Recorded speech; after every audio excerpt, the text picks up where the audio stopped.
des policiers du Connecticut croient qu'une femme disparue a en fait été assassinée. Mais comment pourront-ils le prouver s'ils ne retrouvent pas son corps ? Dans une autre affaire, un squelette est découvert dans un puits après 14 ans de recherche. Les experts auront-ils assez d'indices pour reconstituer les événements ? Enfin, alors qu'une enquête entourant l'homicide d'un homme est au point mort depuis quelque temps, le mystère est finalement résolu lors du décès du père de la victime. Depuis toujours, les meurtriers veulent cacher les cadavres de leurs victimes pour éviter d'être impliqués. Mais maintenant, la police scientifique sait rendre justice, avec ou sans corps. Vous écoutez Les corps cachés se révèlent, première partie.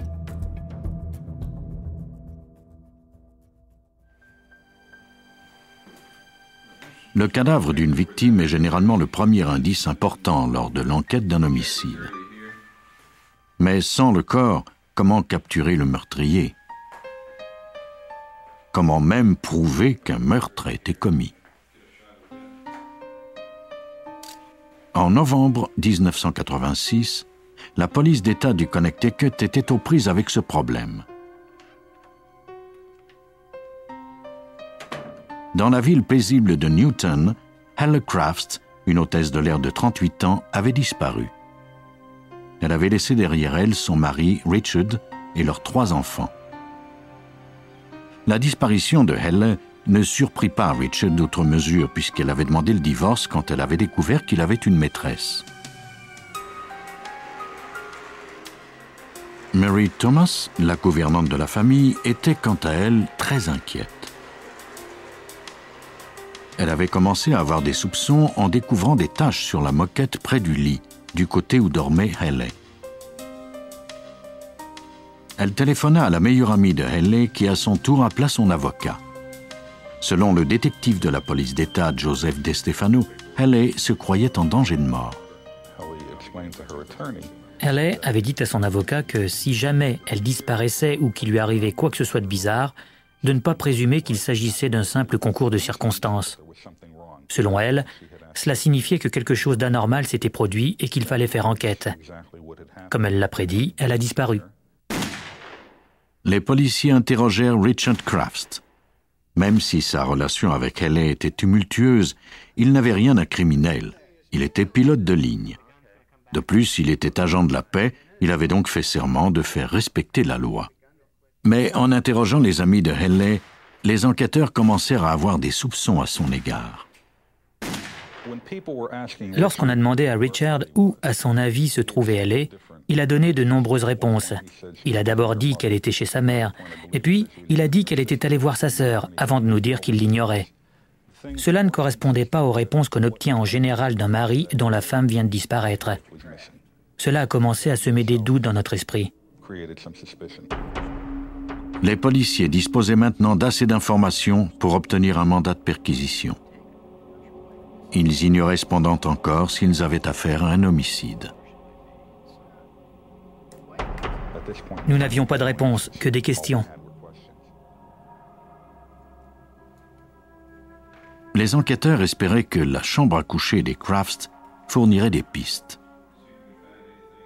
Quand ils disposèrent enfin du mandat de perquisition, ils constatèrent que la chambre était vide. Crafts se justifia en déclarant qu'il avait décidé de changer la moquette.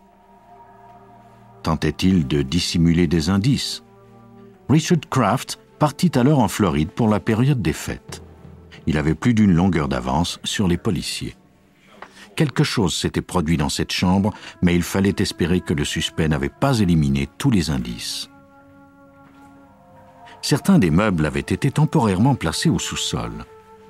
Avant de commencer leur examen, les enquêteurs appelèrent une amie de Helle afin qu'elle leur décrive la disposition des meubles dans la chambre. Une fois les meubles remis en place, l'équipe d'experts remarqua des taches de sang sur le côté du matelas. On fit appel à l'expert Henry Lee pour interpréter les éclaboussures de sang. En général, lorsqu'on frappe quelqu'un une seule fois, il n'y a pas d'éclaboussure. Le sang afflue autour de la blessure. C'est la deuxième fois qu'en assène le coup qu'il se produit des éclaboussures de sang. En examinant la grosseur des taches et l'endroit où elles avaient abouti, Lee put déterminer que le sang avait été projeté à une vitesse moyenne. Cela donnait certaines indications sur l'arme du crime. Il devait s'agir d'un objet contondant, mais il était impossible de savoir s'il s'agissait d'un marteau, d'une hache ou d'une lampe de poche. Cela pouvait être n'importe lequel de ces objets. Une chose était certaine, un meurtre avait bien été commis dans cette chambre. La pâle tache de sang découverte sur le matelas avait été suffisante pour ouvrir une enquête pour homicide. Les policiers avaient maintenant le sentiment que Haley était morte et que Richard Crafts, son mari, l'avait tuée. Cependant, la preuve était bien mince. Il faudrait en trouver des plus convaincantes. Si Haley avait été tuée, où donc se trouvait son corps? Il fallait pousser l'enquête un peu plus loin. La prochaine étape de l'enquête consistait à examiner la série de documents que nous avions trouvés relatifs aux activités récentes de Crafts. Détective Joseph DeStefano. Notamment les reçus de ses cartes de crédit. Parmi la longue liste des achats habituels, une transaction attira l'attention des enquêteurs. Nous avons découvert que Richard Crafts avait loué une déchiqueteuse d'une entreprise de location d'outils à Darien, au Connecticut.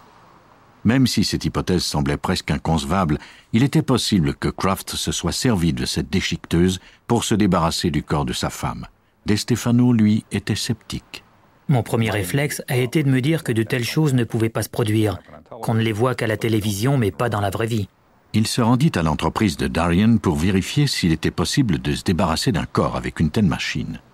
L'employé de l'entreprise lui montra la déchiqueteuse louée par Richard Crafts le 18 novembre, environ au moment où Haley Crafts avait disparu. Les imposantes lames peuvent déchiqueter tout ce qui se trouve sur leur passage, mais l'ouverture ne fait que 30 cm de largeur. Disposer d'un corps à l'aide de cette machine est complexe, mais pas impossible. Cette hypothèse semblait toutefois assez extrême. Pendant que DeStefano enquêtait à propos de la déchiqueteuse, certains de ses collègues demandèrent aux employés de la voirie s'ils avaient vu quelque chose d'étrange. Un travailleur déclara qu'il était à l'extérieur aux premières heures du 19 novembre quand il avait aperçu quelqu'un en train de faire fonctionner une déchiqueteuse sur River Road, près de la rivière Housatonic. Ce témoignage inespéré allait donner une chance aux enquêteurs. Ils portèrent leur attention sur River Road. Lorsque les détectives se sont rendus à l'endroit en question, ils ont trouvé des fragments de bois au sol. En explorant le secteur un peu plus, ils ont découvert des enveloppes dont l'adresse de retour était celle de Haley Crafts. À ce moment-là, nous avons compris que nous avions affaire à une enquête très inusitée. Les experts recueillirent 33 sacs de débris près de River Road. On envoya les sacs au poste de police où l'on examina leur contenu morceau par morceau. Tout ce qui ne semblait pas être du bois ou des feuilles fut mis de côté. Au début, nous avons trouvé un cheveu. Nous ne savions pas trop quoi en faire et nous l'avons mis dans une bouteille. Nous avons poursuivi nos recherches et avons ensuite trouvé un objet plus dur que le bois, mais moins que la pierre. Et nous nous sommes dit que nous devrions peut-être utiliser une autre bouteille pour les objets de ce type aussi. Un triste scénario se dessinait à mesure que les experts examinaient le contenu des sacs. On érigea une tente sur le site pour examiner les indices. Konstantin Karazoulas, le dentiste judiciaire en chef de l'État, fut dépêché sur les lieux. Nous devions recueillir les indices et les apporter sous la tente. Puis, nous les mettions dans l'eau et ensuite dans un filtre. Nous cherchions tout ce qui semblait être d'origine humaine. Peu à peu, les preuves indirectes s'accumulaient. Le sang dans la chambre à coucher, la location de la déchiqueteuse et les fragments non identifiés parmi les copeaux de bois. Mais aucun corps n'avait encore été retrouvé et sans lui, il serait difficile de prouver qu'il y avait eu homicide. Les experts devaient tenter de trouver des éléments de preuve plus importants, sans quoi le meurtrier s'en tirerait. Pendant que l'on recueillait des indices près de River Road, les policiers interrogeaient des témoins potentiels. L'un d'eux avait aperçu un homme avec une déchiqueteuse le 19 novembre sur un pont à environ 2 km du site de River Road. On y envoya des plongeurs fouiller le fond de la rivière. Sous un pont, il n'est pas rare de trouver toutes sortes de vieux objets abandonnés dans les eaux. C'est le dépotoir de prédilection des vandales, un lieu où il est facile de se débarrasser de choses ni vues ni connues. La plupart du temps, on n'y trouve que des objets sans valeur. Quelquefois, par contre, Dan Lewis était l'un des plongeurs affectés à cette enquête. Nous cherchions tout ce qui aurait pu servir d'arme ou de contenant, et bien sûr des restes humains.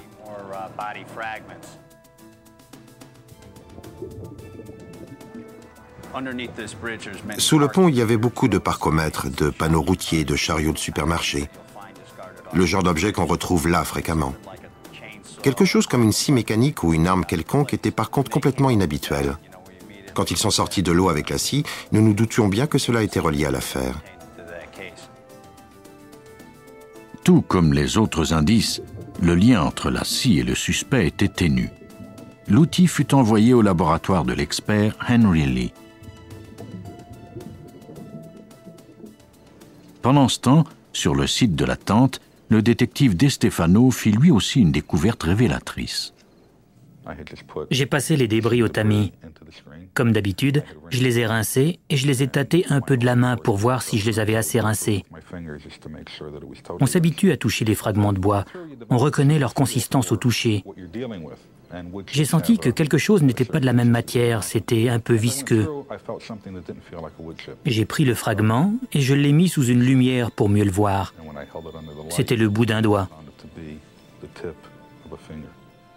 On ne pouvait pas encore prouver qu'il s'agissait du doigt de Haley, ni déterminer qui était le meurtrier. Mais de toute évidence, on était confronté à un cas d'homicide. Tous ces fragments deviendraient significatifs au laboratoire lors de l'examen de la scie.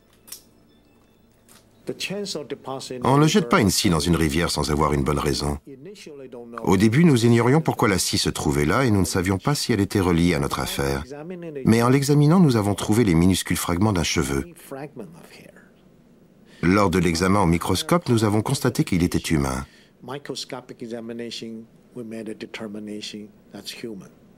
De plus, il avait été décoloré et reteint. Pour Helen Pagliaro, l'assistante d'Henry Lee, ses cheveux étaient devenus chose courante. Elle en avait déjà trouvé plus de 2000 parmi les fragments de bois examinés.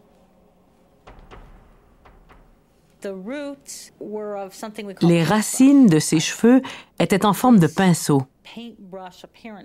Lorsque la racine de cheveux contient des tissus humains et que ces tissus commencent à se décomposer, on obtient ce genre de racine qui ressemble au bout d'un pinceau. C'était important dans une enquête telle que celle de Crafts parce que cela indiquait que les cheveux avaient été en contact avec des tissus humains.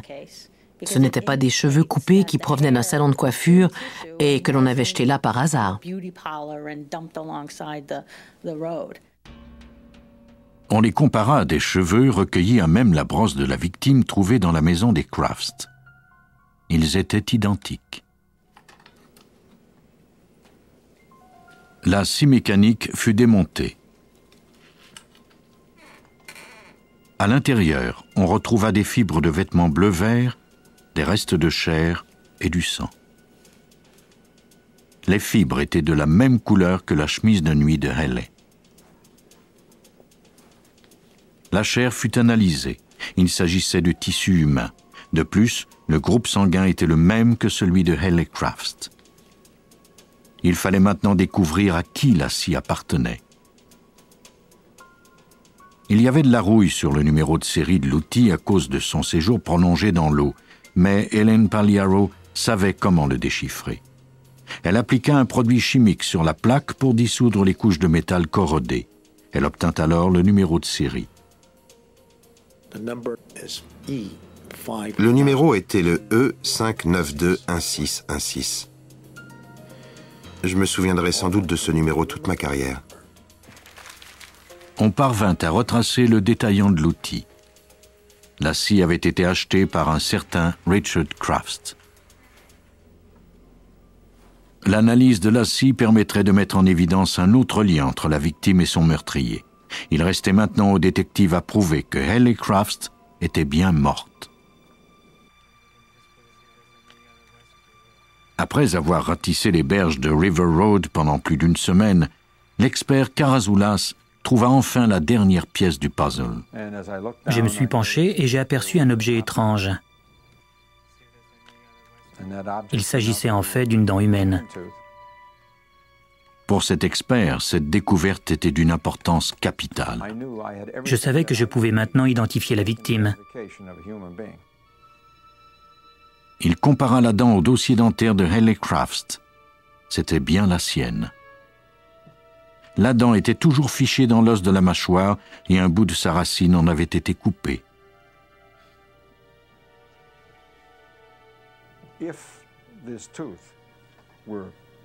Si la dent avait seulement été arrachée, nous n'aurions pas retrouvé ce type de fracture et elle n'aurait pas été attachée de cette façon à l'os. On a appliqué une force pour casser cette dent et écraser ainsi la mâchoire. Cette force pouvait avoir été appliquée par la scie mécanique ou encore la déchiqueteuse. Il y avait un lien direct entre Richard Crafts et ces deux outils, ainsi qu'avec la victime, sa femme, Haley Crafts. Le filet se resserrait autour de ce pilote de ligne. L'état dans lequel la dent avait été retrouvée, les cheveux et les tissus humains permirent au coroner de déclarer 2 mois après sa disparition que Haley Crafts était bien morte.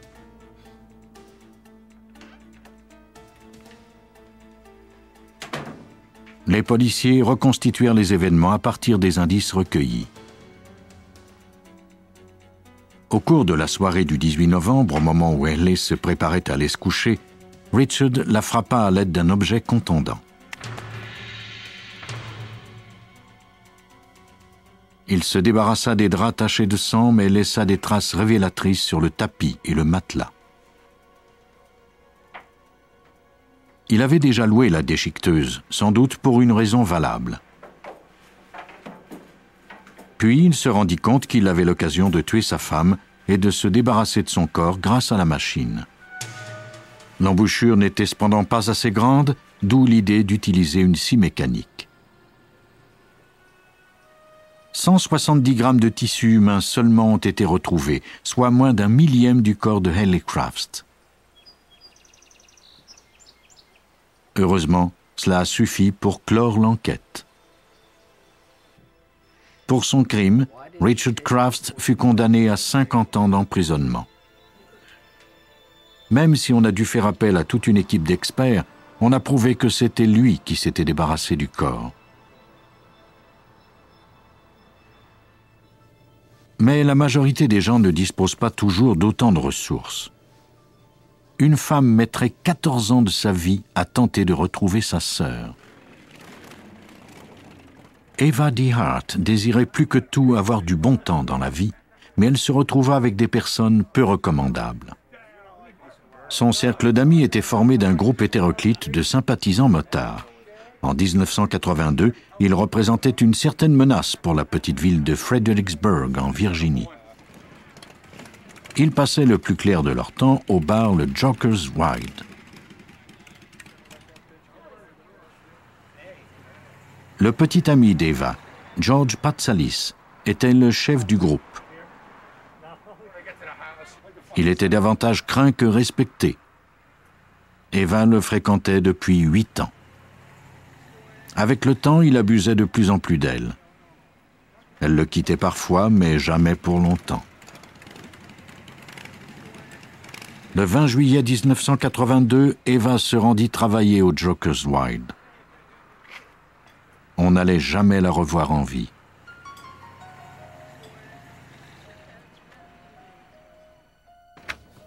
Le lendemain, la famille d'Eva constata qu'elle n'était pas rentrée et appela le service de police de Stafford County. Le détective Billy Bowler nous raconte comment l'enquête a commencé. Au début, nous avons ouvert une enquête pour personnes disparues. Notre shérif était alors le détective en chef. C'est lui qui a commencé cette enquête. Il a interrogé les membres de sa famille et Patsalis. Ce dernier lui a remis une lettre d'Eva. Les membres de sa famille ont confirmé qu'il s'agissait bien de son écriture. C'était une lettre dans laquelle elle lui annonçait qu'elle le quittait et qu'elle ne reviendrait pas. Si George savait où Eva était allée, il ne le dit pas. Pas plus d'ailleurs que les autres personnes interrogées. Sans aucune piste ni indice qu'un crime avait été commis, l'enquête piétinait. Je crois que Patsalis a été un suspect dès le départ, mais personne ne disposait de la moindre information. Il n'y avait pas de corps ni d'indices. Eva DeHart avait disparu. Les membres de la famille d'Eva étaient inconsolables. Debbie, la sœur d'Eva, soupçonnait qu'il y avait un pacte de silence au sein du groupe du Jokers Wild. Elle trouvait également que les policiers prenaient l'enquête à la légère.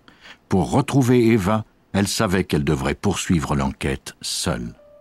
Debbie DeHart était résolue à découvrir la vérité à propos de la disparition de sa sœur. Elle n'hésita pas à harceler les membres du groupe du Jokers Wild l'un après l'autre. Elle les interrogea et nota tout. Elle savait que son seul espoir de retrouver sa sœur était de tirer le maximum d'informations des membres du gang. D'ailleurs, ces individus avaient toujours prétendu être les amis d'Eva. Malheureusement, aucun d'entre eux ne voulait parler. Ils craignaient trop George Patsalis. Les semaines se transformèrent en années, mais Debbie n'abandonna pas, même si elle était forcée d'admettre que sa sœur était sans doute morte. Mes amis me disent que lorsque j'ai une idée en tête, je ne l'abandonne pas. Je crois que j'ai toujours su qu'elle était morte, mais dans mon cœur, je désirais découvrir ce qui lui était arrivé.